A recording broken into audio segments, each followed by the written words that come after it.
F1 on BBC Radio 5 Sports Extra. There are 3 Grand Prix left in this 2023 F1 season. The titles are settled, but there are still battles to be won. The fight for second in the drivers and teams is still to be decided as F1 finds itself in Brazil for the Sao Paulo Grand Prix. And it's the last of the sprint races for the season. So ahead of us, qualifying for Sunday's Grand Prix is about to take place as Saturday becomes a standalone sprint day. So over the course of the next hour or so, we will set the grid for Sunday and find out who will take pole position after only one practice session of running. Alongside myself, Harry Benjamin, is racing driver Alice Powell and the BBC's chief F1 writer Andrew Benson. And Alice, bit of news first of all to cover off before we even get any track running. Well, we're not going to get any track running for at least 15 minutes. Yes, so we saw earlier on, didn't we, that Esteban Ocon said he's got a screw that's picked up on his tyre, and Fernando Alonso got a puncture, and a few drivers saying that there's quite a lot of stones out on the track. And I can tell you from experience that when a stone travelling over 100 mile an hour hits you on the knuckle, it is pretty sore. So the marshals are currently out on track sweeping, and that is the reason for the delay. Yeah, we just had a previous support session. The Porsches were out on track, so the FIA just wanting the track to be a little cleaner before we get underway for qualifying. So a 15-minute delay then expected to start at 1:15. So we will bring you all of that, and it is qualifying as normal. It's business as usual for Sunday's Grand Prix. So we will be running through Q1, Q2 and Q3 as usual. Weather watch though, Alice. We were warned that rain might well be coming, and in the clouds, well, they're looking a little bit dark, a little bit grey, but can't quite call it. What do you know? Well, there's it says 60% chance of rain for this qualifying session, and it's not raining at the moment, but we have got the delay. So hopefully, we all moan about delays, don't we? But actually, hopefully this delay has done us a favour. The skies are looking a little bit darker from what we saw from the first free practice session earlier on today. Benny, you said that there was a little bit of rain earlier on. Have you got any other intel? Anyone down on the ground sort of saying, yeah, the rain's on its way?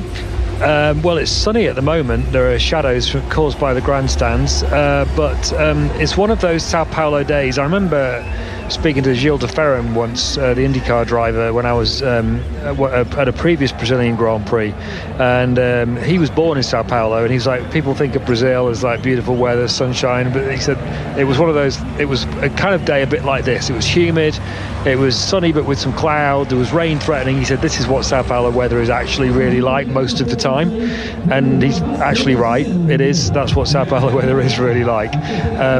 Warm, damp, humid, and rain never that far away, it seems. Their altitude in Sao Paulo is 700 metres. It's along with Austria, it's one of the 2 second highest tracks on the calendar. It's a long way behind Mexico on that front, which is 2,200 metres.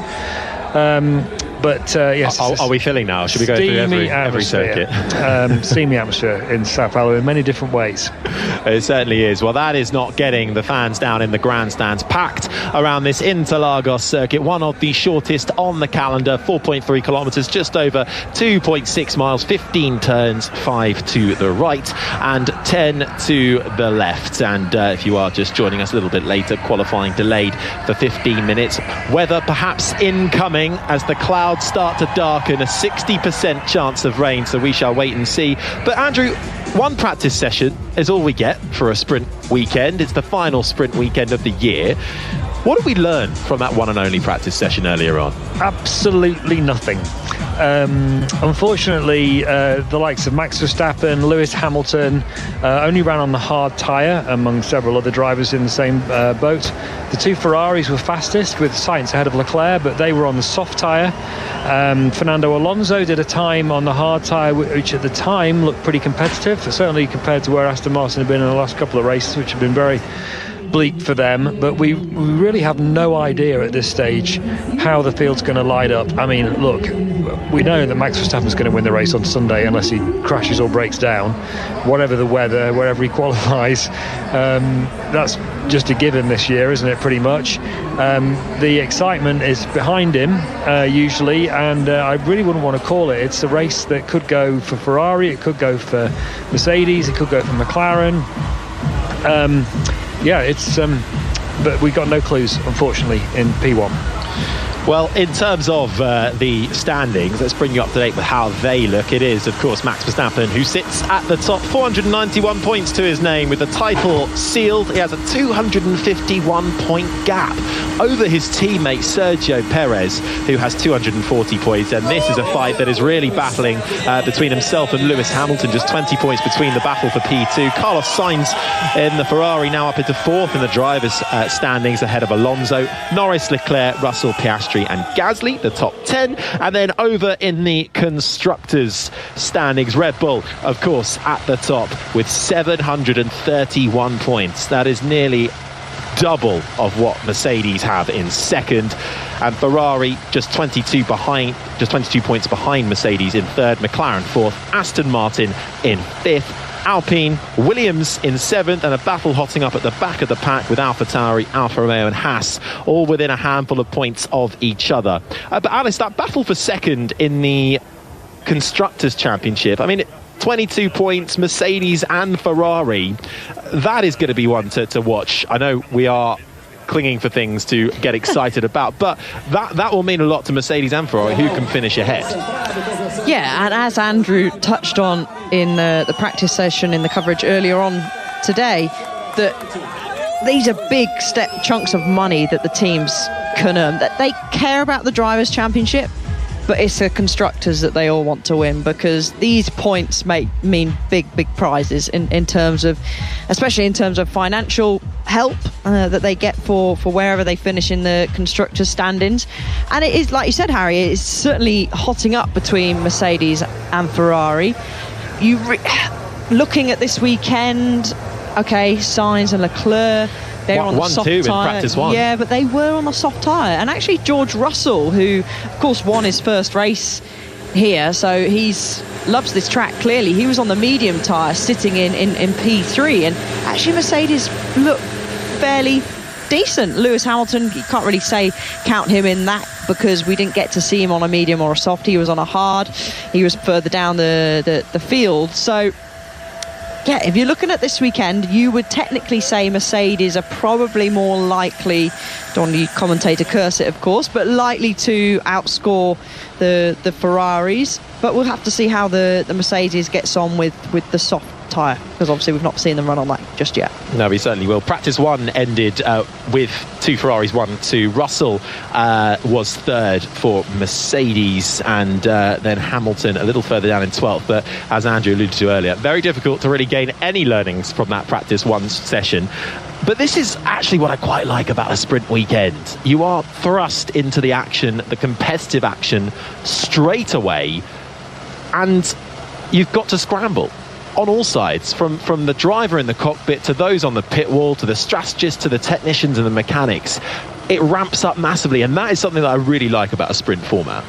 Yeah, it's certainly a different challenge for the teams, and it's a different challenge for the drivers. They haven't got 3 practice sessions to go out there, get acclimatised to the circuit. Obviously they use simulators, but there's nothing like actually bum in seat time and driving around the track and have the feel of the car, etc, etc. So that is an added challenge. And actually, I know I keep talking on and banging on about the junior categories a lot, but for example, F3 and F2 weekends, they only get 45 minutes practicing, and then they're straight into qualifying. And because they're limited on tyres, they don't even get to use the qualifying tyre during free practice because of the limit of tyres. They can use it, but you're stupid to use it, because it will put you way off the pace of where you want to be in qualifying. So I like the fact that they limit it to just one practice session. As we touched on again earlier on, that there's many ways, and many people are talking of different ways they could improve the sprint weekends. But certainly I like the fact that we see less time for the, we don't need 3 hours of practice, do we? No, I would agree. I'm all for a sprint weekend. Just change the slight format that we currently have. Valtteri Bottas clambering into his Alfa Romeo with his helmet on and getting belted up, whereas the likes of Lando Norris still stood up in the garage, no helmet on, overalls hung down below his waist and deep in conversation with his engineers on the central console within the McLaren garage. There were a lot of rumours coming into this weekend revolving around Sergio Perez in that second Red Bull seat and Fernando Alonso in the Aston Martin. Rumours that Alonso could well replace Perez. They have been absolutely rubbished by Fernando Alonso and Aston Martin, and Christian Horner of Red Bull have been very careful with their chosen words. But what can't be denied, Alice, is that after Mexico, with Sergio Perez's lap 1, turn 1 incident at his home Grand Prix, and as we're seeing pictures of Daniel Ricciardo in the AlphaTauri now clambering into his cockpit with a fantastic effort for the Aussie, out qualifying Perez and putting in a sterling effort in the Grand Prix to haul AlphaTauri up to 8th in the constructors from last, that doesn't go unnoticed. No, it doesn't. And sometimes you can take whatever Christian Horner and certainly sometimes Helmut Marko says, you can almost take it with a pinch of salt sometimes, because you just never know with Red Bull. Look what they did to Alex Albon. Look what they did to Pierre Gasly. They choose their words, as you said, very, very wisely. And I don't think Perez is safe. The chances of seeing him there next year, I think they swing to we'll most likely see him there next year. Do you think if he loses second in the drivers, that's it, gone? I think it will have an impact. I certainly will, with the gap being 3... what is the actual gap? It's 20.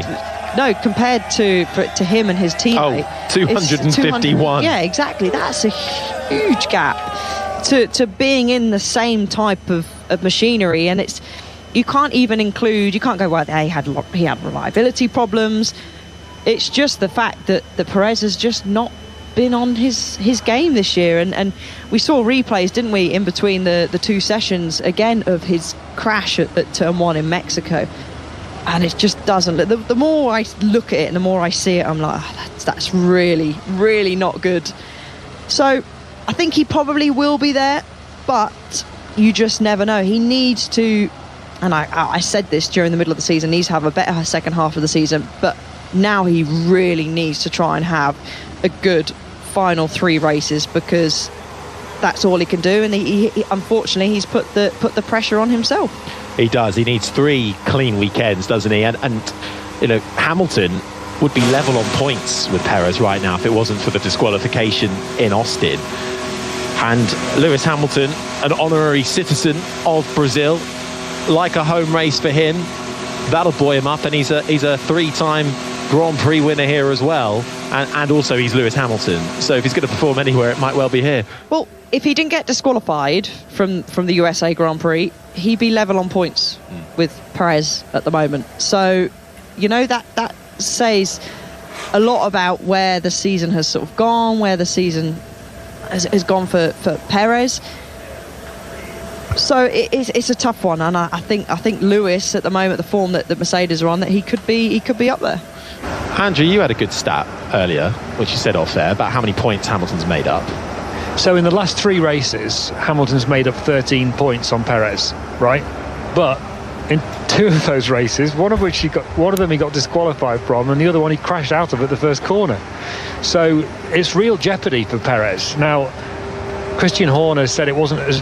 Christian Horner was directly asked, the Red Bull team principal, after the Mexico Grand Prix, if he doesn't get second in the championship, is that the end of his hopes of staying next year? He said it's not as binary as that. But he also added it's our intention to have him in the car. Now, he's got a contract, so why are you talking about intentions? So there's obviously some doubt. They're careful. Alice is absolutely right. Christian Horner is very careful with his words. He only says what he means, and that was not a commitment to keeping Sergio Perez in the car next year. That's not to say he won't end up staying, but they can swap them. They can swap any Red Bull driver from any team of either of their 2 teams into any seat that they want at any time. So Ricciardo did so well in Mexico City.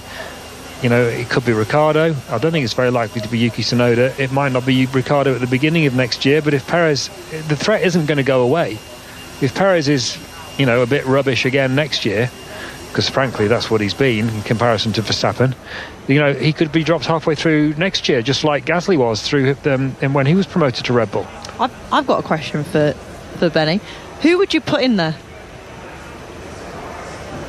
Well, who Fernando Alonso, right? Who am I when you ask that question? Because Red Bull want a sort of A- driver. They want a guy who is not going to really threaten Verstappen, but is going to be good enough to be there or thereabouts with Verstappen and sort of help them in whatever battle they might have with another team.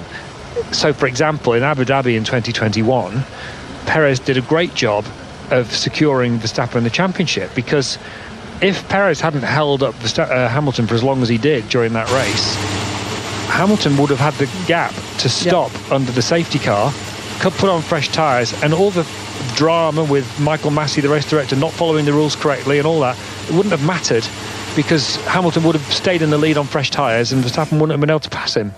So that effectively won Verstappen the championship last year. Obviously there was a whole season before that, and that would be Verstappen's point. It wasn't just about Abu Dhabi, but anyway, that's what they want of and he wasn't that quick then either, Perez, actually, but they want him to be able to interfere with other teams, and their fear is that if Mercedes get their act together for next year, Hamilton and Russell is an extremely powerful driver lineup. If Ferrari get their act together, Leclerc and Sainz is an extremely powerful driver lineup, and if Perez drives at the level he's been driving this year after Baku, that's not going to be good enough for Red Bull. That's their concern. So I haven't answered your question. No, you've done really good of bridging that, haven't you? The real answer to your question is, if you want that driver, then you're probably looking at someone like Carlos Sainz, that kind of level of driver. If you want like fireworks, then obviously you want Hamilton or Alonso or Leclerc. But they're never going to put a Hamilton or an Alonso or a Leclerc. He's too inexperienced. They're never going to put a Hamilton, Leclerc, Alonso level driver in alongside another driver of that level, because they don't want that.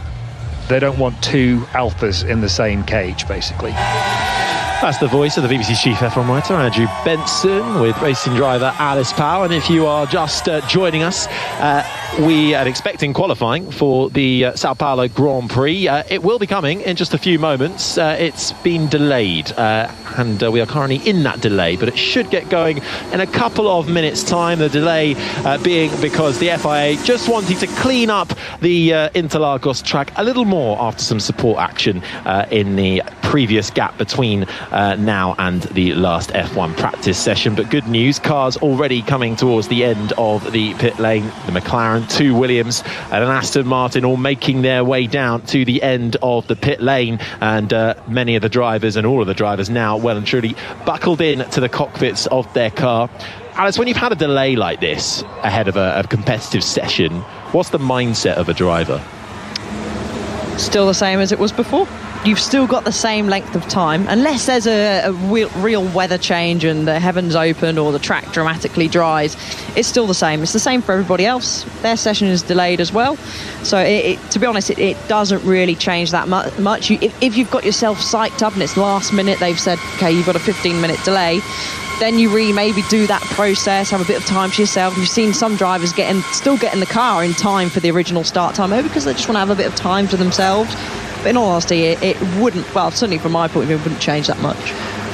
While we're just waiting for qualifying to start, you asked earlier, Harry, what do we think about what might happen in this qualifying session? And it's worth pointing out that, on the one level, we think we're pretty certain that Verstappen's going to win the race.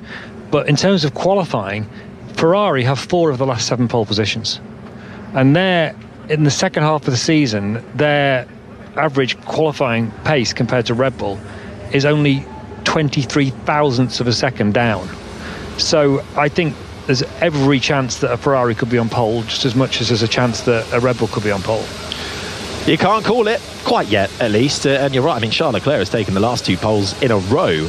He's never finished on the podium, though, in Sao Paulo, in Brazil. So hoping to make amends for that. Meanwhile, his teammate, Carlos Sainz, has jumped up to 4th in the Drivers' Championship now and displaced his fellow Spaniards, although they are level on points. But on countback, Sainz goes ahead of Fernando Alonso, who had a bit of a truncated session, a puncture in his hard set of tyres during practice, but managed to get back out there, and he's in the queue waiting patiently for the green light. Yeah, talking about the queue, so Oscar Piastri heads that queue, and then we've got the 2 Williams lining up, then we've got a Fernando Alonso as the light now does go green, but they've been sat there, that bunch that I just mentioned have been sat there for at least 3 minutes, and I feel that you've got the tyre warmers off. So the tyres are losing temperature. Okay, we're looking at track temperature at 39.5, air at 29.7. We've talked about how it can be so important to get temperature into the tyres. So I wonder if a few of the teams maybe are thinking, okay, we think there might be a little bit of rain coming, so we feel the need. We need to get out on track first. Could just be a thought. Quite possibly 60% chance of rain at the start of this session. We've had a 15-minute delay, but now we are back underway for qualifying Q1. 18 minutes, already down to 17 as the 2 Mercedes leave their garages. And it was Oscar Piastri and the McLaren who headed the queue as they came out of the pit lane, as the clouds above start to get darker and greyer that cover this Interlagos circuit, which has a little bit of everything. It will be the 40th race in Formula One at this Interlagos track, and it's an old school track. It's bumpy, and we really saw the nature of the bumps in practice as well. You can see, especially coming through the right hand, or the left hand kink, the final corner, which isn't really a corner because you can take it flat out. But I noted Lewis Hamilton was going through there, and the sparks being kicked up as he blitzed past the pit lane entry. It really looked like it destabled the car at one point. Yeah, no, it certainly is bumpy here, and we saw some shots of the cars earlier on, and you mentioned Lewis Hamilton really skating over the bumps, and actually Ferrari have said they've played a little bit safer with their ride height this weekend due to the bumps. Of course, Leclerc got excluded from the US Grand Prix for the same reason that Lewis Hamilton did, so they feel that they've got to play a little bit safer, which just shows if they're slightly worried about it, then it certainly is pretty bumpy. Right, initial laps being set then. We are in Q1, the first of 3 segments in this qualifying for Sunday's Grand Prix, and the slowest 5 drivers will be eliminated and start at the back of the grid on Sunday. Fernando Alonso is on a blistering lap in the first sector. Oscar Piastri is making his way towards turn number 12. Jung Sao through the left-hander, starts to head uphill, up through the gears. The rear twitches slightly as he gets his foot onto the throttle. Then he approaches rapidly the DRS line, which lies just after turn 13. The rear wing flies open, and the first lap time of Q1, it goes to Oscar Piastri, a 1:11.4. Yeah, and the sound you can hear now is Fernando Alonso as he sweeps through well, you could say it's technically the last corner, but if you're going by the track map, it certainly isn't. Turn 12, and comes across the line. He keeps it full chat, and he will, as we wait, pop it only P3. And actually, to point out turn 12, for those that were listening earlier or might have seen online, that was the corner where Hülkenberg and Norris had that collision earlier on, and no further investigation necessary. So they deemed that there was no issue there with the contact. Both cars did continue, of course. Yeah, no penalties then counting across from practice. Stroll is now fastest, mate that. Lando Norris, talk of the devil, but it's Max Verstappen who currently has the fastest sector of anybody in the first sector. Personal best through the middle. What's he got as he comes across the line? It's not as fast as Norris. It's a 1:10.9.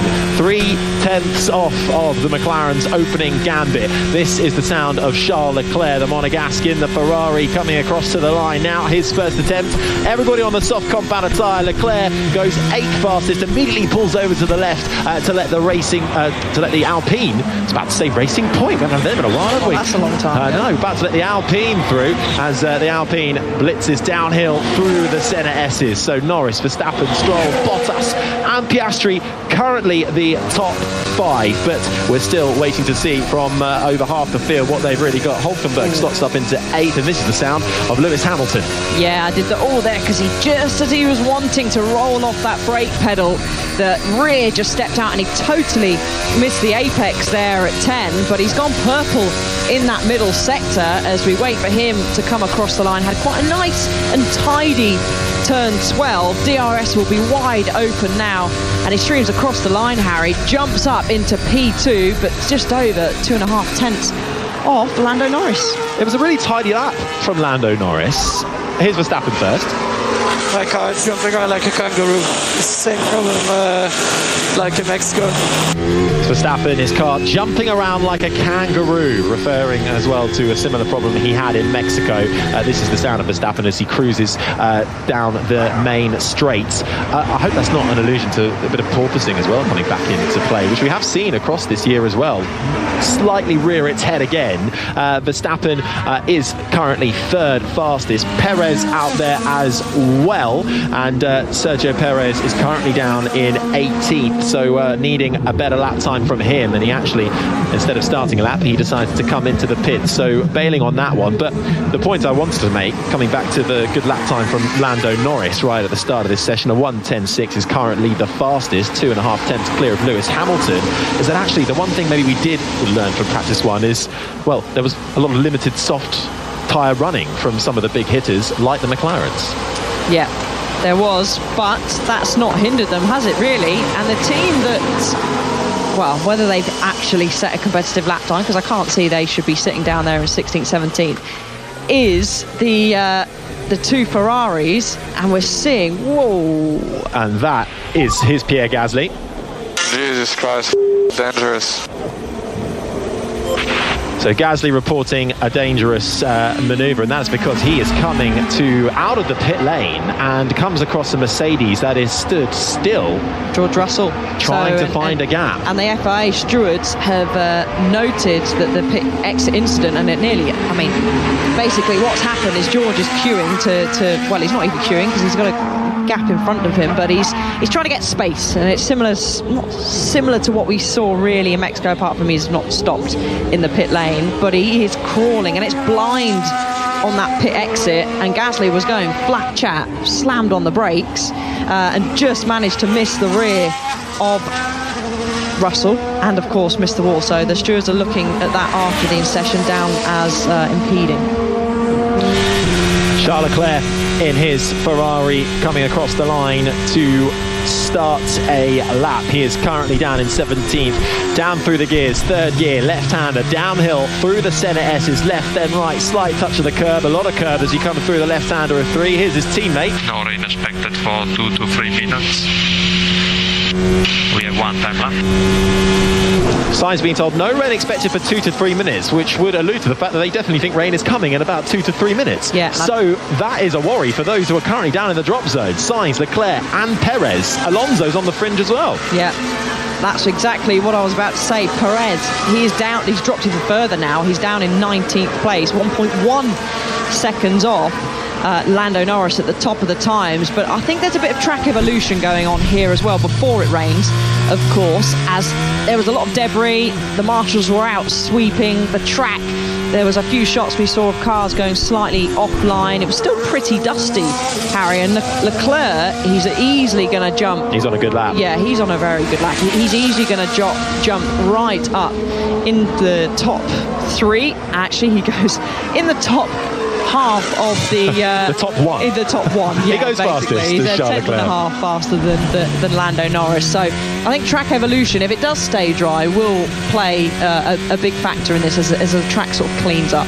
This is the sound of his teammate Carlos Sainz, who is a couple of tenths down on his teammate Charles Leclerc. Comes across the line now. What has Sainz got? It's enough for 4th fastest, a 1:10.9 compared to Leclerc's a 1:10.4. So about 4 and a bit tenths off. It's Leclerc, Norris, Hamilton, Sainz, Verstappen, the top 5. Gasly, Ricciardo, Russell, Magnussen, Stroll, the top 10. But Q1 is all about eliminating the bottom 5 drivers, of which Fernando Alonso is currently one of them, sat in 17th spot. This is the sound of the Spaniard.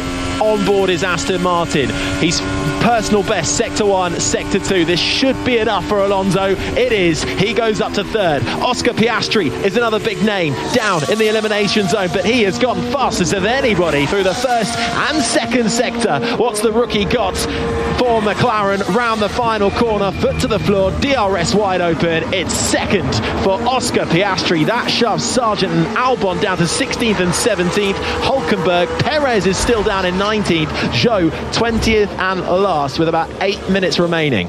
Yeah, Oscar didn't do a great final sector, as we're just seeing a replay of him sweeping through turns 6 and 7. Sparks absolutely flying out the back of that McLaren, and actually that you can see how bumpy it is. He's making small adjustments there on the wheel as he's going through that section of corners, but now it's busy on track because clearly they do feel that the rain is coming. Perez, he's out there now too, Harry. A lot of pressure on Sergio Perez, one of the more experienced drivers in the field, but that second seat at Red Bull, whether you say it's had a curse on it the last few years, Perez is feeling the full pressure of what that seat brings. He gets a little bit squirrely coming up through the curbing around turn 12, then 13. One more corner to go for Perez as he crosses the line. It's personal best sector 1, 2 and 3. It's enough for 5th fastest, a 1:10.6. Verstappen is currently down in 9th. He's on an outlap at the moment. So the biggest improvements we're seeing at the moment is the middle sector. They're making big jumps at the moment. It is probably the longest sector, as that is the sound of Perez that you can hear. He runs slightly wide, clearly didn't affect him going down. It looked worse off board. Yeah. That was the sound of an onboard, and then it just looked like in the rear, and he kicked up a little bit of dust on the side as well, but still enough for 5th. Yeah, and now we're just getting a little look at one of the weather channels out there, and it does look like the rain is heading the way of the circuit, as plenty of drivers now, Harry, are setting personal bests in pretty much all of the sectors, which of course could stem down to this track evolution. Well, rain could be coming, so drivers will be wanting to get their laps in. At the moment, at risk, it's Tsunoda, Bottas, Sargent, Albon and Zhou find themselves in the elimination zone. They're all on runs at the moment. Ocon will come across the line. He gets that Alpine up into 11th with a 1:11.0. Tsunoda is finding time in the first sector. This is the sound of the Japanese race off the back of a frustrating weekend in Mexico, where big points were on offer for Yuki Tsunoda, and then an incident with Oscar Piastri saw him finish with nothing as he speeds to the line. What can Yuki Tsunoda do? He gets up into 6th spot. Decent lap time for Tsunoda. Actually lost a bit of time in that final sector, still enough to get up to 6th as Perez goes into the pits in 5th. Russell's on a lap as well, currently down in 14th. His teammate Hamilton has just got up into 6th. Russell, personal best sector 1 and 2, round the final corner, hugs that inside line towards the pit wall, and it's only 12th for George Russell. Wow, that'll be a huge disappointment for him. Is he going to be safe? I mean, it depends on the rain, really, and if he's got enough to go out and do another run. Gasly looking pretty handy in the first sector, but he's not done a great middle sector, so we'll see where he pops up. He jumps up into P7. He's certainly clear of his teammate by a good 3/10, so differences going on down there at Alpine, as now Valtteri Bottas, he needs to find a little bit of time, as he's just entered into turn 1 as he starts his first flying lap on this set. I tell you what though, Verstappen just went 5th, Perez is 6th, hundredths between them. The Red Bulls at the moment are fairly matched, and they're not fastest. Here's Hamilton. We are going to take another new set, looks like others have. But we're not safe? No, we're not confident. That's Hamilton being told they are not safe. And he's in 8th. Yeah, so Mercedes thinking everybody from at least 8th downwards, which is about 3.5 tenths of Charles Leclerc's fastest time, needs to go again and perhaps fit another fresh set of tyres. Everybody out there on the soft compounder tyre. At risk at the moment, Hulkenberg in 15th, and in the elimination zone is Magnussen, Bottas, Sargent, Albon and Joe. Magnussen and Sargent, along with Hulkenberg, are in the pits. Bottas, as you mentioned, Alice, has been on a decent lap in the Alfa Romeo for the Finnish racer. Sparks fly as he comes over the bumps and the undulations that see off the lap towards the main straight, and Bottas puts that Alfa Romeo up into 12th, ahead of the Mercedes of Russell, which puts Ricciardo, the next driver at risk, down to 15th in his AlphaTauri.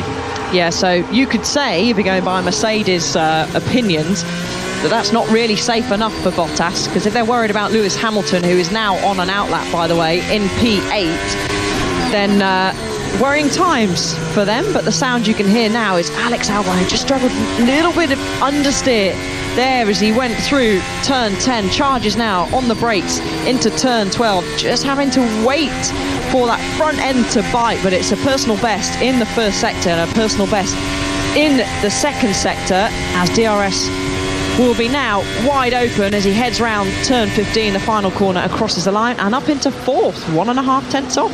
Another sterling effort from Alex Albon in a Williams, where he described the team as having to hold on for the rest of the year and hope that they can keep the other teams behind them in that battle for 7th in the Constructors. Puts that Williams up into 4th, a 10.5 off of Charles Leclerc's Ferrari pace, but 2.5 minutes remain then of Q1. The bottom 5 drivers will be eliminated at the end of that as we start to set our grid for Sunday's Grand Prix. Leclerc is currently fastest ahead of Piastri, Stroll, Albon, Norris the top 5. Verstappen and Perez are 6th and 7th. Gasly, Hamilton, Tsunoda the top 10. Alonso, Sainz, Bottas, Russell and Ocon in 15th. Drops of rain, copy.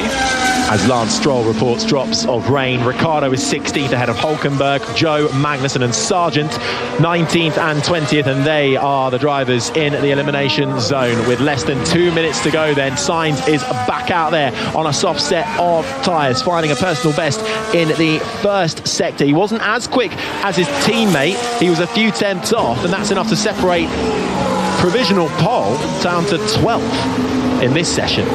Yeah, these times are close, aren't they? And it's pressure time. I mean, there's always pressure during qualifying to pull out that lap, but now with 1 minute 30 seconds left to go, you've got to pull the laps out now, and especially if the drops of rain are coming and Carlos Sainz is just a fraction away off his teammate Charles Leclerc, and that should make sure that he is safe during this session. DRS is activated, the rear wing flap on that Ferrari flies open and he crosses the line. Lost a bit of time in that final sector. It's enough for 6th for Carlos Sainz as it currently stands.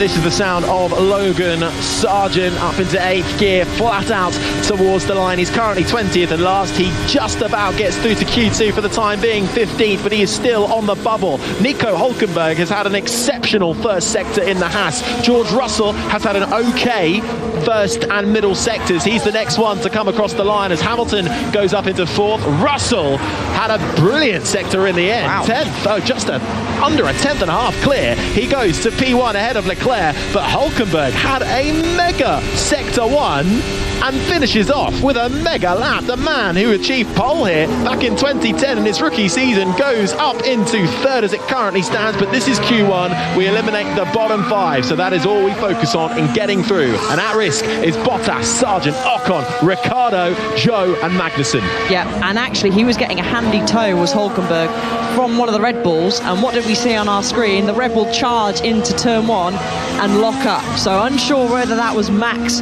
or Perez, so we'll keep an eye on the timing screens as they are out on push laps at the moment. Well, what will help everybody as Alonso goes 6th. Let's see what Ricciardo does as he comes across the line. He can't do it.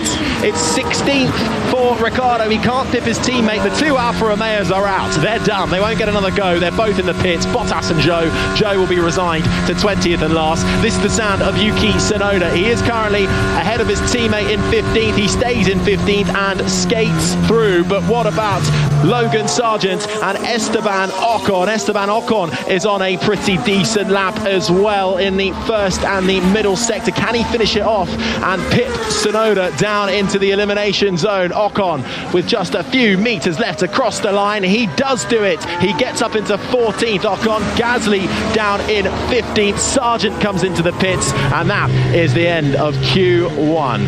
Out. 16th place will be Yuki Tsunoda. In 17th, Daniel Ricciardo. 18th, Valtteri Bottas. 19th, Logan Sargent. And in 20th, Zhou Guanyu, as Pierre Gasly skates through into Q2 by less than half a tenth of a second. I mean, yeah, those times are close, aren't they? There's half the second separating the top 17. Yeah, less than a second. Covering the entire grid. P16 now, Yuki. Careful, that was full penalty. That was penalty. Lewis Hamilton.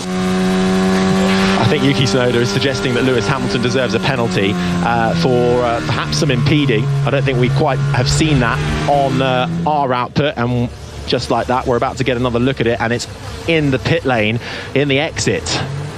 So first of all, Yuki makes his way to the right-hand side. He gets past the Alpine, and then he comes across a Mercedes, and similarly Verstappen has to make his way past Ocon, who also is slowing down rapidly on the pit out, where they have been told that is the place where you can make a gap, but you have to pull as far left as you can. But it's tight, much tighter than it was in Mexico. Far left, no. They're just trundling in the middle of the road. And I understand the frustration from Gasly, but then Gasly was doing the same thing, and Max Verstappen's just come round and nearly crashed actually into the back of his teammate, who was following the rear end of Gasly. So, yeah, I think, again, we just seem to go back and forth, don't we, with these rules. Okay, Daniel, it's not enough. Yeah.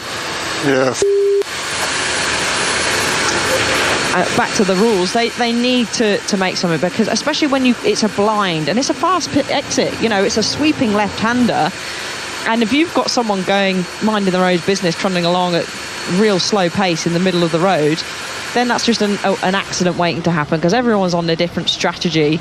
So I can imagine that will be revisited. Well, what a difference a week makes for Daniel Ricciardo, who we just heard on the radio a few moments ago. He was 5th on the grid in Mexico, and it will be 17th at best here in Brazil, behind his teammate Yuki Tsunoda in 16th, and the remainder of the Q1 knockouts were Valtteri Bottas in the Alfa Romeo for 18th. Logan Sargent continues the unfortunate run of having never out-qualified his teammate all year long, down in 19th for Williams, and Zhou Guanyu in 20th in his Alfa Romeo. But the smiles still very much on the fans in the grandstands, and we thought we might get a bit of rain towards the end of that session. I think that got the hurry on for quite a lot of drivers in the end, and the clouds are generally dark. I don't think they've darkened particularly much since the start of this session, which did include a 15-minute delay at the top of the hour, but clearly rain still very much on the minds of the engineers sat on pit wall. Yep, as it looks like, it doesn't really look like too much rain in the sky, does it, to be honest? So it's either coming from a different camera angle that we just saw there, but another note from the stewards is Lance Stroll will be investigated after the session for failing to follow race director's instructions. So he's in the bad books with the stewards, but actually he's done a pretty good job. He's up there in P6, got through, and was just ahead of his teammate as well by a whisker. Yeah, Stroll's having a better weekend of it. I know we've only had one practice session, so it's hard to go off things, but he's made it through into Q2, which will get underway shortly, where we will eliminate the next 5 slowest drivers. So everybody from 11th down to 15th will be eliminated. So good times at the end of that session, particularly for the likes of Charles Leclerc, who has got a pace advantage, it seems, in that session compared to his teammate Carlos Sainz. Lewis Hamilton managing to get a quick time in at the end as well, but it is tight, less than a second covering the 20 drivers at the end of that Q1 session. And I know everything's done and dusted in F1 for this year, but that is still something to get a little bit excited about, how close it is and that competitive action, because that is hard and fast racing. One small mistake and you could lose about 5 positions. Yeah, and that's the beauty of this track and having such close lap times as well. Is we make that small mistake, and that's what we like to see, don't we? You know, as I said, half a second separating the top sort of 17, as we've already got cars rushing out to queue in the pit lane, and that's one of the Williams that's getting very close. I'm unable to see who that was there, pulling out in front of another car. And now it's the 2 Red Bulls that were near enough last going out into Q1. They're now dashed to the end of the pit lane. They're sitting at the front of the field, as pretty much everyone seems to be heading out to try and make sure that they maximise and probably get some dry laps down on the board.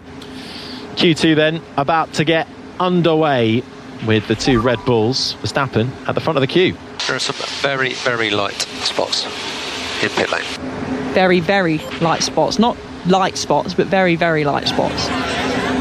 This could be a rain watch for the rest of qualifying that may never come. But the umbrellas certainly aren't up, or the ponchos are not out in the grandstands as McLaren get ready to send out their drivers, Lando Norris and Oscar Piastri. But the 2 Red Bulls very keen to get out there first. They will have track positioning as the clock begins to count down and Q2 is underway. Now this will be a good chance to have a little look if we can see what the action is on the pit lane exit. That's where we've been seeing some of the drivers tripping over each other, and where the FIA expressly banned blocking the fast lane after the shenanigans that went on during qualifying for the Mexico Grand Prix. But the Red Bulls then straight out on track, Verstappen ahead of Perez, and they haven't looked like the fastest cars out there.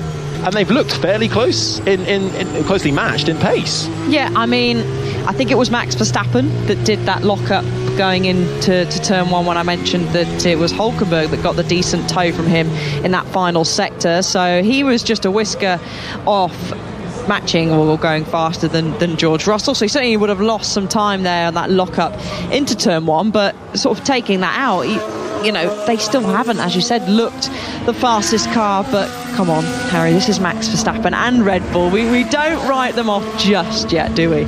No, of course not. Well, Verstappen then begins his first flyer in Q2 as he makes his way towards the first turn, the left-hander downhill through the centre S's on the soft compounder tyre, the red-walled rubber, as he makes his way out through turns 3, then the short run down to turns 4. Few cars, the Ferrari gets out of the way, breezes into the left-hander of turn 4, runs over the curb, sparks fly at the rear of that Red Bull, and he carries the speed up towards the long double right-hander of turn 6 and 7, and then you get to a slightly tricky braking zone of turn 8, and then into the tight and twisty middle sector.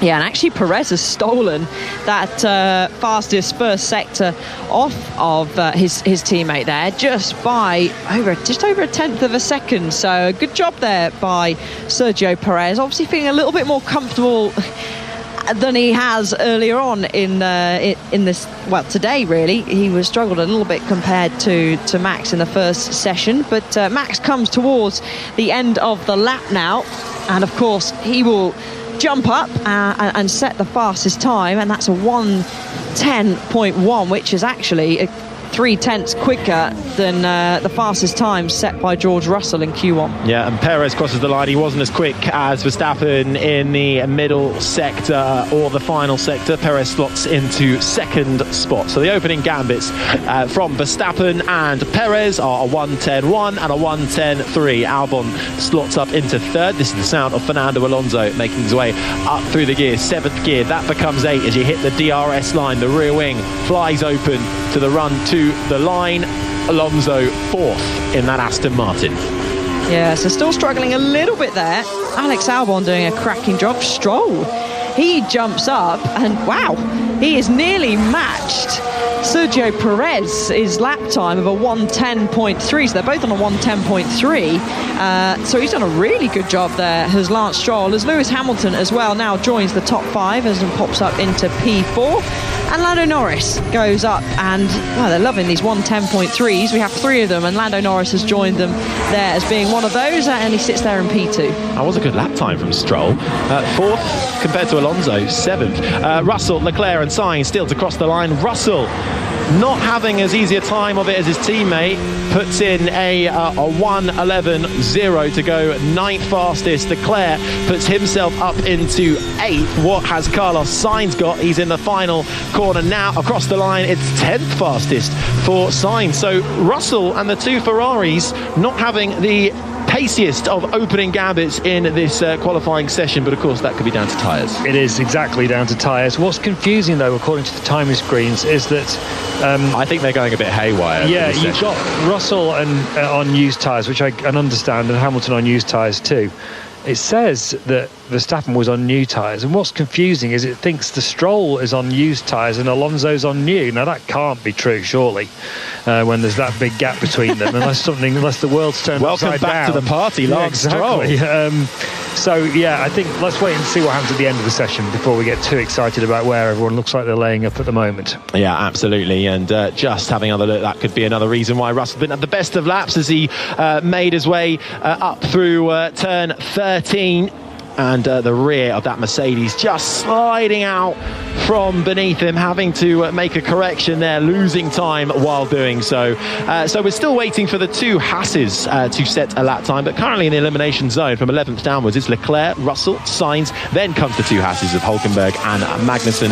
Verstappen fastest with a 1:10.1 ahead of Norris, then Piastri, Perez and Stroll, the top 5, Hamilton, Ocon, Gasly, Albon and Alonso, the top 10. Yeah, so a sound you can hear now. Hülkenberg comes down into turn 1, nice and neat and tidy through that section. It gets a little bit out of shape as the car scrabbles for some traction and heads down now and heading into turn 4, which of course is where we saw Max and Lewis have that scrap back in 2021, and actually he's up on Max Verstappen.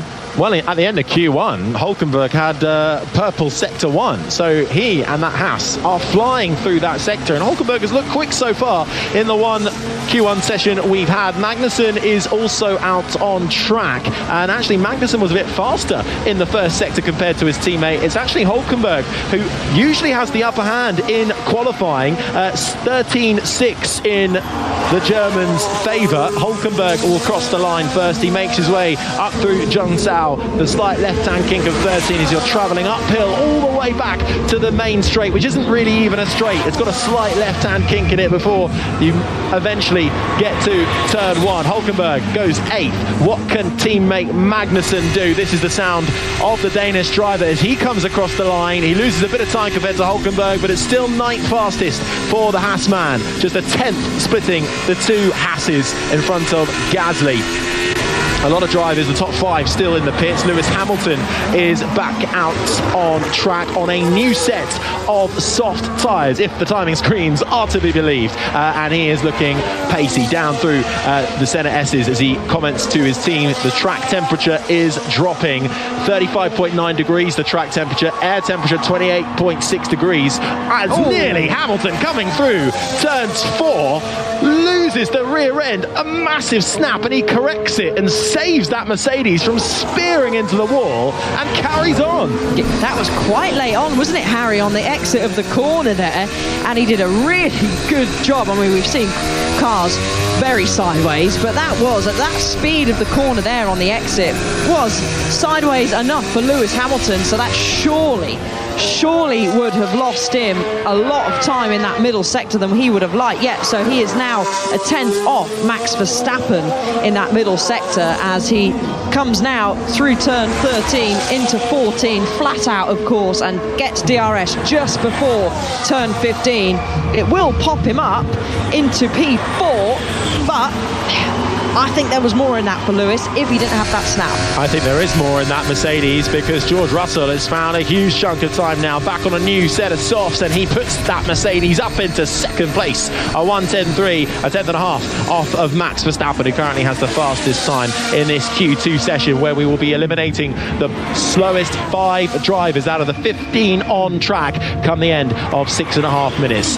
The Ferrari of Charles Leclerc comes across the line to go 5th. This is the sound of his teammate Carlos Sainz. Took his maiden podium here thanks to Lewis Hamilton getting a podium back in, getting a penalty back in 2019. What has Sainz got? He's looked a little bit slower than teammate Leclerc so far, but that was a nice clean lap from the Spaniard. Less than a tenth separates him and Verstappen as Sainz goes second. Yeah, no one seems to be troubling Max Verstappen in this middle sector. He's near enough a tenth clear of anyone in that middle sector, and the sound you can hear is riding on board with Lewis Hamilton. And if you just listen, you can say, I don't think he actually feathered out the throttle, kept his foot flat, gathered it up really nicely, but from the off onboard shots, it did look really, really aggressive. As Oscar Piastri now, fastest in that first sector currently, as he'll be looking to try and make his way slightly further up the field.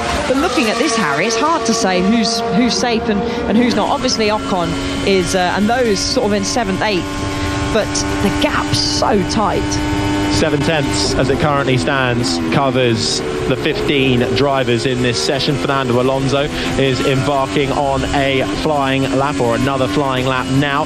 You mentioned Piastri was out on a fast lap as well, as so is Norris. The two McLarens have put on some fresh boots on that soft compounder tyre and are making their way around the track. Alonso 0.02 of a second slower than Ocon to get himself up into the top 10 at the moment as they come through the first sector. Fine margins splitting all of the 15 remaining drivers in this qualifying session, as rain still looms in the air. It hasn't quite dropped yet, but no one wants to wait or risk it. Bank a lap while you can, which many have had, but we've seen a bit of track evolution along the way as well. And Fernando Alonso navigates his way through the middle sector, round the left-hander of turn 11 into the braking zone of Zhongsao. Turn 12, uphill now as we go to turn 13. Gets a little bit of the kick on the rear. How's he done in the middle sector? It's looking decent for Fernando Alonso. DRS flies open the drag reduction system to the line for Alonso. It's second fastest, a 1:10.2. Yeah, and he even lost some time there in turn 12, so he didn't set a personal best in that third and final sector, as he just waited, had a little bit of understeer. But we do have a new current pole sitter for this Q2 qualifying session. Lando Norris now has popped up to the top of the times as Sergio Perez filters his way through turn 9 up into the uphill turn 10, just misses the apex ever so slightly, doesn't trouble him too much, flat out over the curves and then down into turn 12, and he's near enough so far matching Lando Norris. It's looking pretty good for Sergio Perez. A reminder, this is Q2, just over 3 minutes remaining. The slowest 5 drivers will be eliminated, so everybody from 11th down to 15th. Perez goes from 9th up into 3rd. Still can't quite pip his teammates, but he's only 0.2 back from Lando Norris. Verstappen is 2nd, he's on an outlap at the moment. Perez 3rd, Alonso 4th, Sainz 5th, Russell, Piastri, Leclerc, Hamilton and Stroll the top 10. At risk, Esteban Ocon, who's currently in the pits with less than 3 mintes to go. The two Hasses of Hulkenberg and Magnussen, Gasly and Albon. Currently P2, P3, I'll let you know. Just still quite a bit of time, mate, so it won't be confirmed just yet. So don't get your hopes up too early. And actually something happened to Piastri, because he was on for not a bad lap, and then something went a bit amiss in that middle sector. Whether he made a mistake and totally backed up, but he's now gone into the pits. And would you say he's safe there? I mean, we've got several of them behind him, pretty much all of them really behind him, going out on outlaps, apart from Lance Stroll. So we'll see. And Alex Albon has had, I would say, the first track limits of the weekend, as his lap time has been deleted, which is, okay, not ideal, but he was only in 14th, so it hasn't really affected his positioning. Yeah, Albon in the pits, now in 15th and last. This is the sounds of the 2023 F1 World Champion. Personal best in the middle sector. Lost a little bit of time in the middle sector. What's he got as he comes across the line? He's currently a tenth and a half back from Lando Norris and continues to lose time for Verstappen. He doesn't improve, stays in second with a minute and a half left on the clock. To watch out now for Hulkenberg. Magnussen's also out there. Now, did Verstappen make a mistake in turn 4? I'm thinking he's going to go wide. And then there must be a drop-off on that curb. He didn't get quite as sideways as Lewis Hamilton, but we see him go through turn 4, run a little bit wide and get out of shape ever so slightly, but I wouldn't say that's what really lost him a lot of time. As Magnussen now, he's hoping to jump his way further up the field and out of that drop zone, but as it stands at the moment, he's not on his way to do that. He's not even set a personal best first sector. No, Hulkenberg, his teammate, was having a better run, but it's dropped off slightly for Hulkenberg in the middle sector as he comes across the line. It's enough for 11th. Hulkenberg just misses out. Magnussen is currently down in 13th. Can he try and find? He'll need a big improvement in this final sector. The rear wing flies open. Lance Stroll is in 10th and at risk of being knocked out. Magnussen does find time but can't improve. He stays in 13th. This is the sound of Esteban Ocon, currently in 12th. The better of the Alpines as it currently stands, with Gasly down in 14th, but Gasly's also finding a bit of time. Ocon, decent enough middle sector. What's he got when he comes across the line? It's not enough. Lost time again in the final sector. Ocon stays 12th as that track evolution you were mentioning just slightly gone away. Not so for Lewis Hamilton, who finds time, gets that Mercedes up into 6th. He'll be safe. And Pierre Gasly, can he do anything to find a way into Q3? The last gasp attempt from the Frenchman in the Alpine, up to the DRS line, the pit lane entry to your left, hugs that inside wall. He does improve, but only to 13th. The two Alpines head out at the end of Q2. Charles Leclerc in the Ferrari is safe in 9th, but he's going to complete the lap as he comes across. What's it going to be for Leclerc? He improves up into 7th. Still not quite a match for his teammate. Piastri also on a lap, but he will be safe. And I think he has backed out of that one. It's the sound you can hear right now. So he is not on full gas. End of Q2 then. And out go Nico Hulkenberg in the Haas in 11th. Esteban Ocon and Pierre Gasly, the two Alpines, 12th and 13th. Kevin Magnussen in the other Haas, 14th. And Alex Albon in the Williams, 15th. Here's Magnussen. Here's not Magnussen. Here's Magnussen. Yeah, as you may have guessed, we have made it through into Q1, unfortunately. Yeah, the Ferrari. Turn 7. So Kevin Magnussen then being told he's not made it through, but alluding there to perhaps being impeded by one of the Ferraris, but he now gets wheeled back into his garage. Out go the two Hasses, but actually a better day for the two Hasses. This is the sound of Kevin Magnussen as he comes through the double right-handers and then into the right-hander of A. And no, I'm sorry. there is a Ferrari there. There's a Ferrari in the distance. It's far away. But you've just made a mistake there, Kevin, and no way at any point did the Ferrari trouble you. Just made a mistake there, as we were just seeing a replay of Alex Albon as confirmation of his track limits at turn 4, which would have made no difference, as I said, really. He's only dropped down one place. He was only in 14th when he set that time, so he's ended up in 15th place. Two Hasses, two Alpines and a Williams bow out at the second stage of Formula One qualifying here at Sao Paulo for the Sao Paulo Grand Prix on Sunday.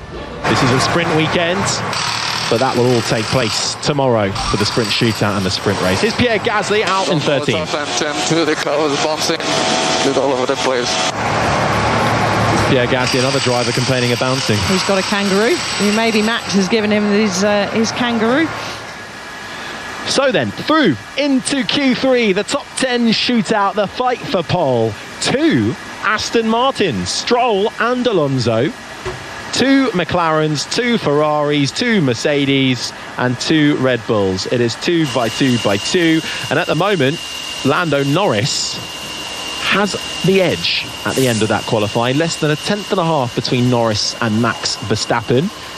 And this is what the big what if was from last weekend out, wasn't it, in Mexico? If Norris hadn't have started from the back of the field, he at the moment in Formula One looks like the only man who can really challenge Verstappen right now. Yeah, I mean, I actually spoke to Lando's manager a few days ago, and they were feeling that maybe that's it. Maybe they have run out of time to get his first win. They feel like it's coming, but they think, no, we possibly won't be able to get it this year. But actually looking at them at the moment as the McLaren pit walls each stick a hand out to feel the weather, not going with the radars. They want to check themselves. So maybe there's still a little bit of rain in the air somewhere. But yeah, his management may be feeling that that was it. Time was up, and he wasn't possibly going to get the win. But at the moment, it's looking okay. It's looking positive. As the hands are out on the pit wall as the engineers feel for a bit of rain. And that looks darker. It does look a little bit darker. The clouds have darkened over the as we look out towards the back of the circuit. But there are a few ponchos going on as well in the grandstands. Is this when the rain starts to come? We'll get qualifying going at 3 minutes past the hour. So in about 3 minutes time, in just a few seconds.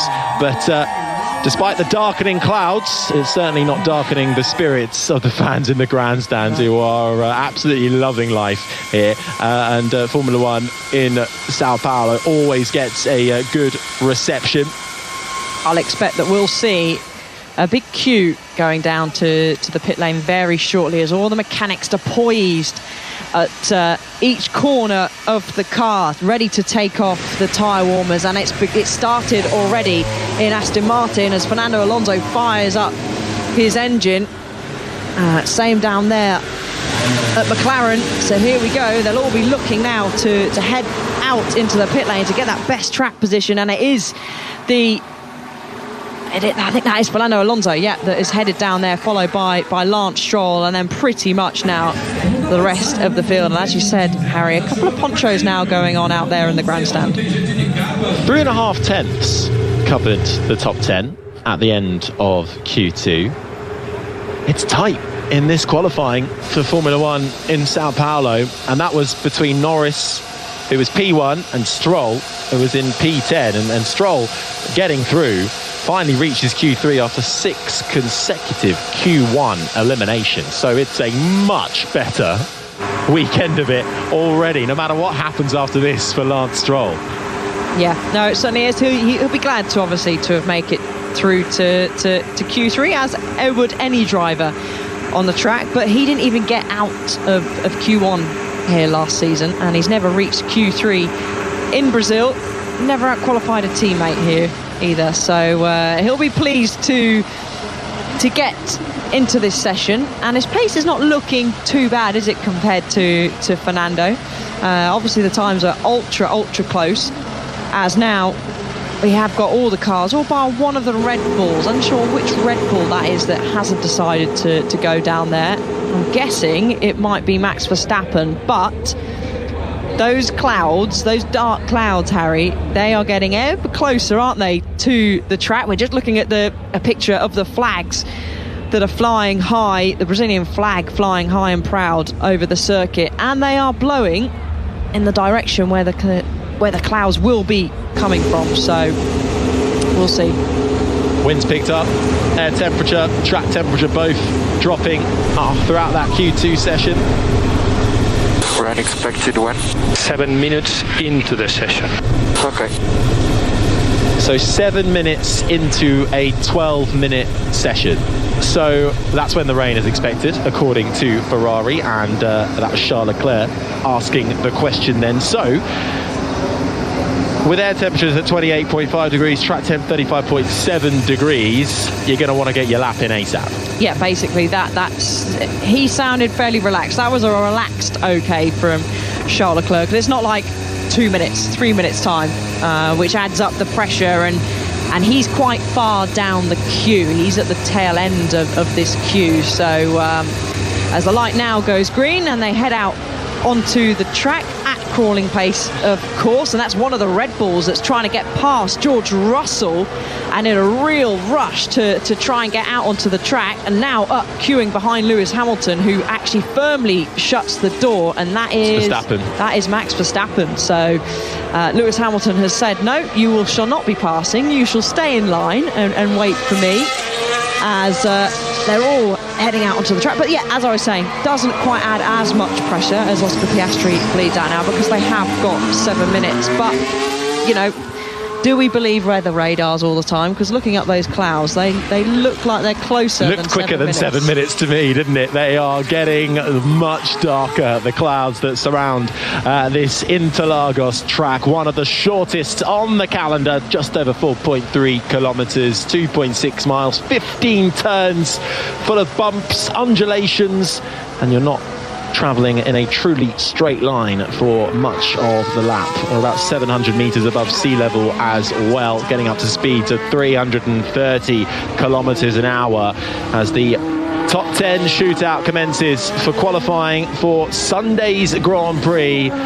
Who will start on pole position? Lando Norris in the McLaren has been looking very fast so far, but so has Verstappen, and Sergio Perez has not been too far off of his Red Bull teammates as the qualifying sessions have drawn out. But what could Ferrari do as well? They tend to spring a surprise late in the game when it comes to qualifyings, but as the clouds look ever more ominous and dark, it's Verstappen who heads down through the Senna S's with 10 minutes to go on this session to embark on his first flying lap on a fresh set of soft compound tyres, up through 7th gear into 8th as he rapidly approaches the left-hander of turn 4. Yeah, purple in the first sector there for Max Verstappen, quicker than Lewis Hamilton, who is out there too, as he bleeds his way now up through into turn 6, 7, and the tricky combined braking of 8. And talking about pressure, I was saying, you know, with it coming in 7 minutes time, apparently, that doesn't mean you've got a lot of pressure because you haven't got this one lap.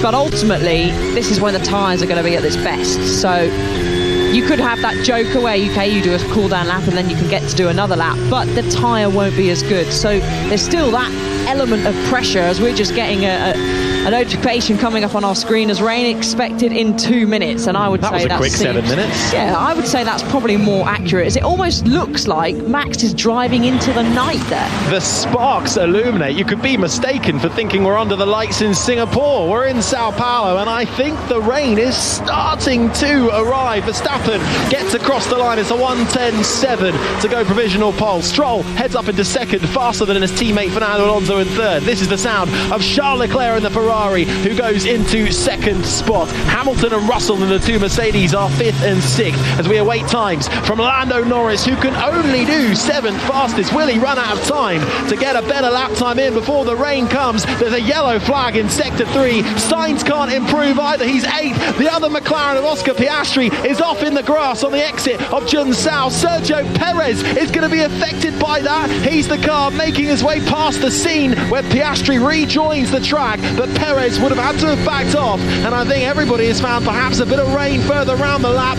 Perez crosses the line. It's 9th fastest, and is that?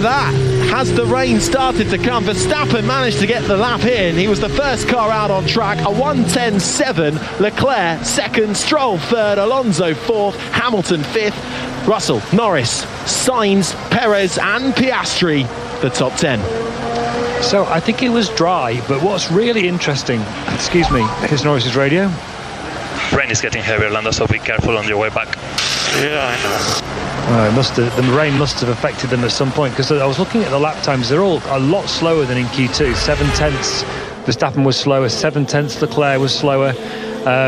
So yeah, gosh, we've got the Aston Martins 3rd and 4th with Stroll ahead of Alonso.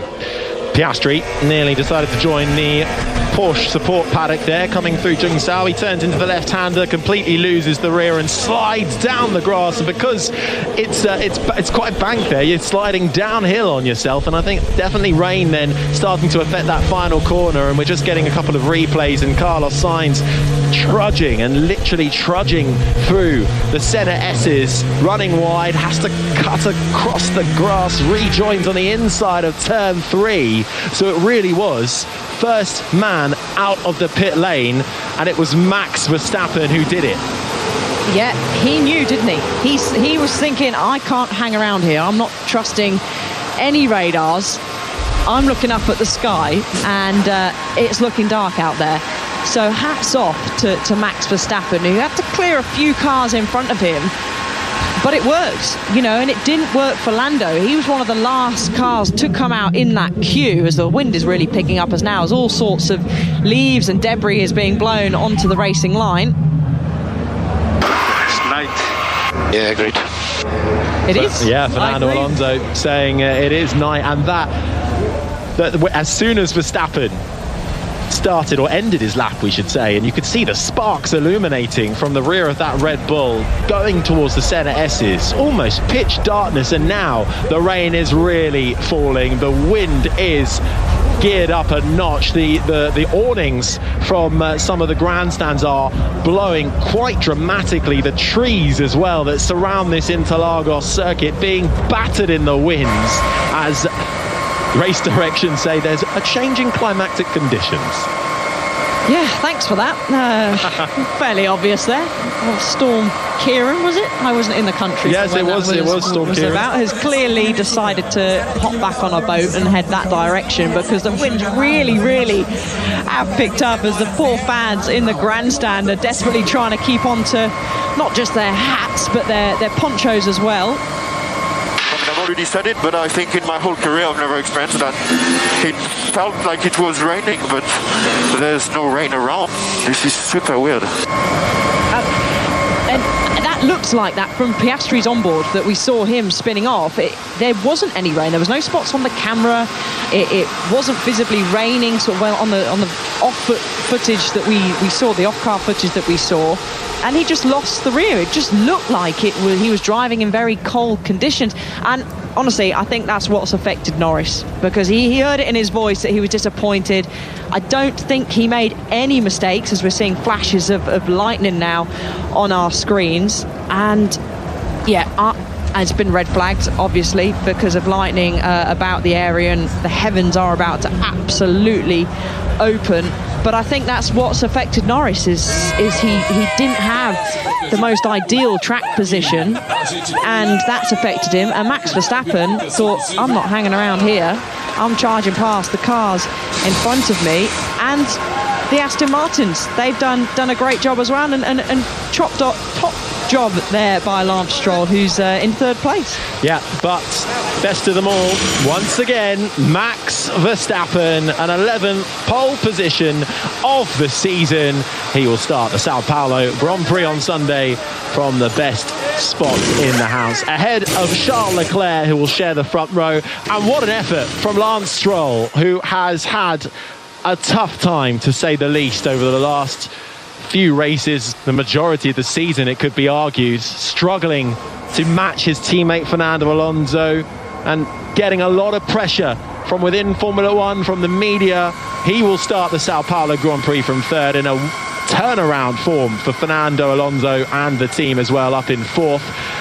But of course, how might that have turned out if we had the full qualifying without the rain affected? We will never know. Hamilton 5th, Russell 6th, and really the ones affected the most, Lando Norris in the McLaren in 7th, Carlos Sainz in the Ferrari in 8th, Sergio Perez in the Red Bull in 9th, and Oscar Piastri, who couldn't set a lap time after sliding off the circuit, will round out the top 10. And it's really those bottom 4 drivers. It was tight anyway, but they, I think, are the ones most affected. What might Norris could have done? What could Norris have done?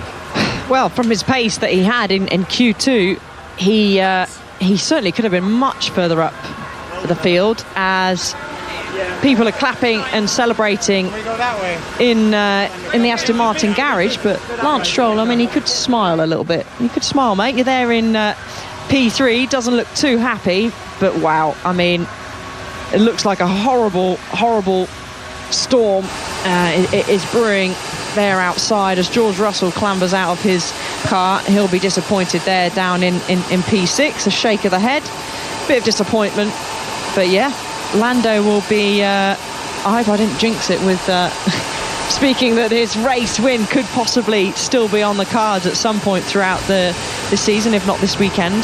But yes, it's a big disappointment. He'll be really disappointed.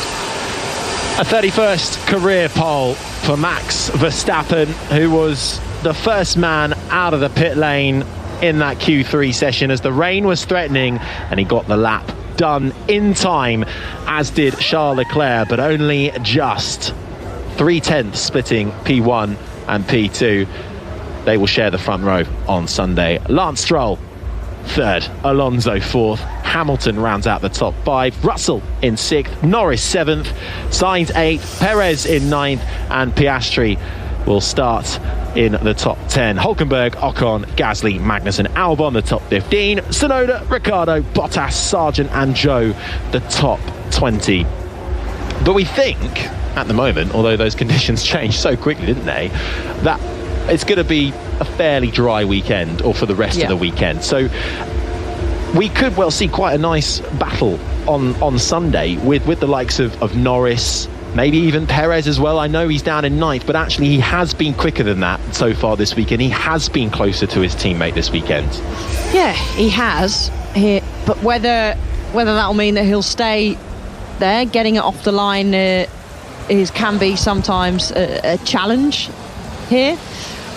Fernando Alonso, he's close to Lewis Hamilton. We've seen what can sometimes happen where they're close together on track. They'll be obviously looking to try and make moves forward. And Max, he's starting in prime position, really. I'm not going to say it, whether he'll be charging off into the distance or not. I shall let you make your own prediction on that one, but Charles will be pleased that he's got behind him Lance Stroll and Fernando Alonso. It's almost like a bit of a buffer, a bit of a protection there from Lewis Hamilton, who was looking actually fairly strong, and George Russell to be included in that as well. So I think we've got a nice battle there, and with Lance Stroll sort of being in that mix, who now does have a smile on his face as he's walked down the pit lane. Brollies are up all over the place here. Are they going to make them take the picture outside? They're sort of sheltering at the moment in the FIA garage, and a quick run outside into the pit lane for Verstappen as he then takes shelter again in the where the safety car and the medical car are stored in a vacant garage. And no, they're gonna do the interviews undercover, because it really has turned into torrential rain. It has darkened over Sao Paulo. But here's James Hinchcliffe with the pole sitter, Max Verstappen.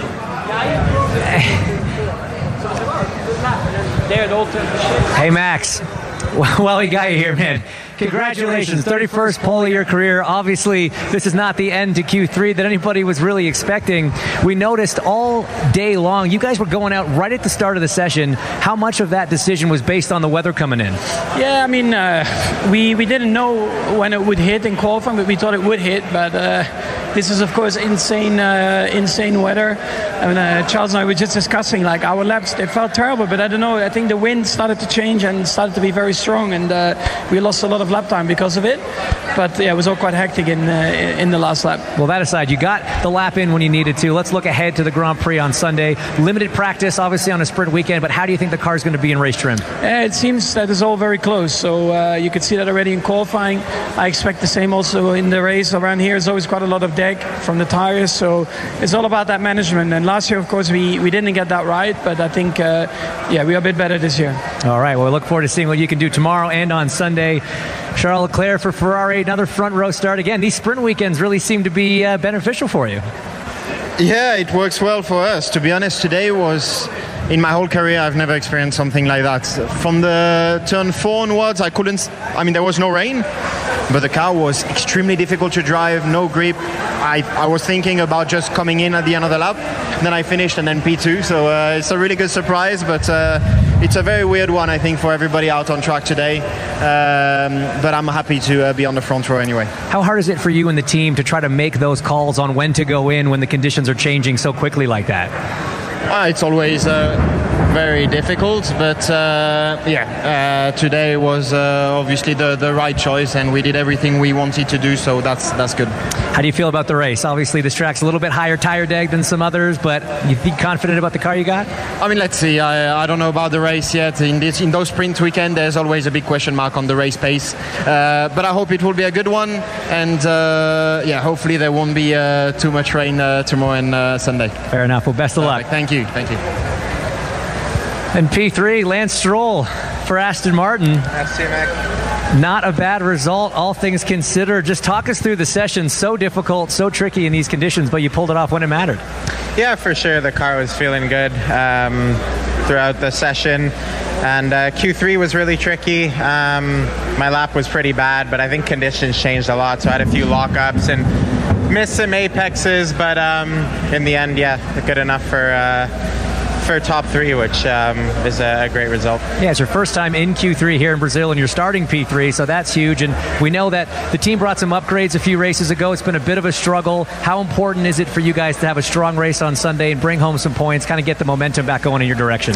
Yeah, I mean, it's been, tricky the last couple weekends. We had a good race in Austin, but then a few days later in Mexico, a really tough weekend. So today was a great day. All right, well, hopefully that leads to more points on Sunday. And, of course, still have the sprint coming up tomorrow as well. Thanks. James Hinchcliffe speaking to your top 3 at the end of qualifying. Max Verstappen then will start on pole position for the Sao Paulo Grand Prix alongside Charles Leclerc and Lance Stroll in 3rd as the thunder and lightning roll in across this Interlagos track. That is qualifying done and dusted. My thanks to the BBC's chief F1 writer Andrew Benson, to Alice Powell. I've been Harry Benjamin. It is sprint day tomorrow, so join us for that. 1:55 online on the BBC Sport website and app for the sprint shootout, and then from 6:25 on 5 Sports Extra the sprint race coverage will get underway. We shall see you then. This has been an IMG production for BBC Radio 5 Live.